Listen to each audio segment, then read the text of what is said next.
Listen, man, we back with another episode, yo. Time to talk to y'all again. So soon. Told y'all I'd be doing this more consistently. I got my boys on the way over here to kick it, whatever. But I told myself, you know what, nothing's gonna stop us from getting this work done. So before they get here, I gotta come talk to the people. You know, eventually I'm gonna have them on here with y'all. I mean, on here with me talking to the people. So look out for that too. You know what I'm saying? But in the meantime, between time, I just wanna let y'all know, man, don't look around at nobody else's life and see your life in their life. I'm starting off hot. Don't look at anyone else's life and try to see your life in their life, like you want what they have, or you're trying to see like how did you do this? How did you get where you are? Because you might get where they are, but it may take a whole different path. You may be on a whole different path to get where they are. You know what I'm saying? So you gotta lock in on your path and what you think you should be doing. Explore your ideas. Dive into them. Fall. Get back up. Fall and get back up. You know what I'm saying? For example, like me personally, I'm probably one of the most unique situations, right? Shout out to Benedict College. You heard first of all. I'm a college graduate. I got my bachelor's degree in music. You know what I'm saying? I've done vocal coaching, still do a little bit of vocal coaching here and there. I still perform. I play piano for people during performances. I accompany people. I do that. But for a 9 to 5 for money, my main source of income, I'm a skilled tradesman. I'm an HVAC technician. You heard electrician, plumber. You know what I'm saying? And I went and got these certifications after I already had my bachelor's degree. You feel me? So I'm literally the dude that went to college and then became a tradesman. And I won't tell people that I landed in tradesman, so I wasted my time going to college. That would be a complete lie. A complete lie. Complete. You understand? Because the fact that I went to college, it literally gave me characteristics and it gave me some strength that I would have never gotten if I didn't have crossed that path. Something that was unique to me in particular. You know what I'm saying? It gave me a sense of self-worth, graduating, and also my matriculation. You know what I'm saying? The way I did it. Most of the time through all my schooling, I was always on stage performing. You know what I'm saying? Always on stage performing, to put myself out there. And that's the same thing I do in everything that I do. You got to be fearless. You know what I'm saying? And my definition of fearless may be different from Webster's. You know what I'm saying? Daughtry's definition is if you're scared, you do it anyway. That's fearless. You know what I'm saying? Like removing the fear also makes you fearless. You understand? Never feeling the fear can make you fearless, but also having the ability to remove it and still do what you have to do, that can also make you fearless. You understand? I remember, it was one point when I was performing like every week, and I was no longer nervous to do it. Right? I'm just on stage, kicking them, going. Feel me? It's nothing out there dancing, singing. It's nothing. And then I took a long hiatus.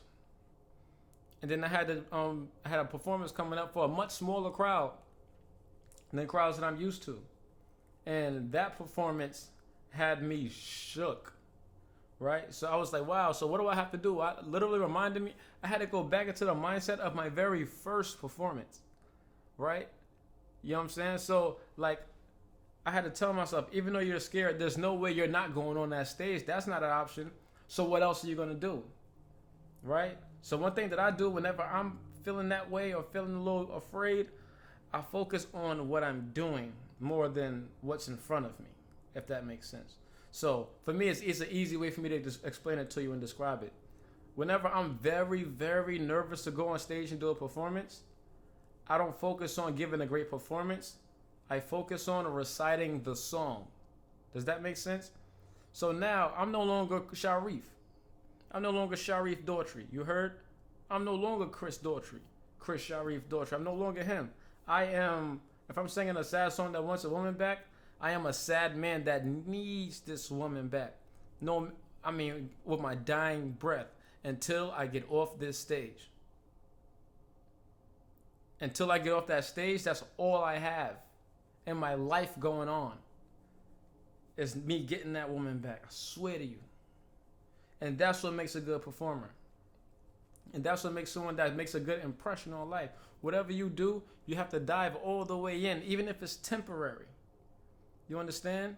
Because people that don't know how to dive, people like to lock in, but people that don't know how to lock out and detach and go away from it, there's also something wrong with that. You need balance. You know what I'm saying? So that's why if you lock all the way in, you have no choice but to release yourself, to get back to the norm. Like, whoa, this shit crazy. You know what I'm saying? Because I could lock myself in here all day and do this. But in order for me to have something to talk about here, I got to go out there and live life. I got to go wild out. You heard? Got to do something. Got to do something. It's when I'm in motion when these thoughts start to flow. When I'm in motion is when these thoughts start to flow. You know what I'm saying? For real. So just stop looking at other people's lives and then looking at yours and wondering, how can I do that? No. What am I going to do first? Or what's going to be my route to get where I want to go? Because their route was this. That's interesting. Maybe my route will have some of the same things, but it won't be exact because it already isn't. Their route started when they was born, and so did yours. You understand? So always focus on your own path to greatness. It's going to be one that's never been seen before and one that will never be seen again. Just like you. You in particular, in this vessel right here, you in this vessel, you have never been seen before and you will never be seen again. So stop comparing yourself to others. Stop looking to what others have and don't have and feeling better or worse about yourself. This is a solo ride, man. This is a solo ride. I'm trying to tell you. You know what I'm saying? But yeah, mad love to y'all, man. I wanted to come through and drop some knowledge off to y'all real quick. Drop some love off before my guys get over here. Might crack a couple brews. Maybe. Obviously, I'm already tired. I'm going to crack some brews, have some chicken wings, chop it up about life, and just de-stress, man. Like I said before, brotherhood, yo. You got to count it in. Make time for it. Make time for it, absolutely, man. I also got to text my brothers, man. Me and my blood brothers, man. We meet weekly just to check in on each other. You heard? Just to see how the temperature doing, just to see how everything going. You know what I mean? You may see me sitting in this camera by myself, but in this world, I am not by myself. And I'm fully aware of that. And I'm very loved. And I have a lot of love to give as well. You know what I'm saying? I have a lot of love to give to every single person listening to this platform. I want to thank you so much for your ear. Thank you for your eyes. However, just thank you for being here. You understand? You could be anywhere in the world, but you're here with little old me as I rant and try my best to just spread positivity. These are the things that keep me going. I live and survive off of these things. These are the food to my soul that I'm trying to lay out for you guys to share with me. This is like a dinner table. You know what I'm saying? It's like a dinner table for the soul. Steady your heart, man. Dinner table for the heart. That's hard. I'm going to have to write that down, boy. Crazy. You know what I'm saying? But one more time, shout out to Benedict College, man. Shout out to you. Absolutely shout out to me. And shout out to the Steady Your Heart podcast, man. Please share this with your friends. Don't keep this to yourself. Don't gatekeep these vibes. Share this with your friend, your siblings, your spouse, your mom, your dad. This is safe everywhere. I'm telling you. There's nowhere you can send this that they'll be like, what is this bullcrap? They're going to be like, okay. This is safe everywhere. This is a vibe, man. This is purity. This is surety. You heard? So mad love. Like, subscribe. You know what I'm saying? Follow me on Instagram at sharif.daughtry. Steady Your Heart podcast on every platform, on podcast streaming platform. Follow the YouTube at Steady Your Heart. You know what I'm saying? And we here. Mad love. Checking out. Sharif, man. Real quick. Yeah.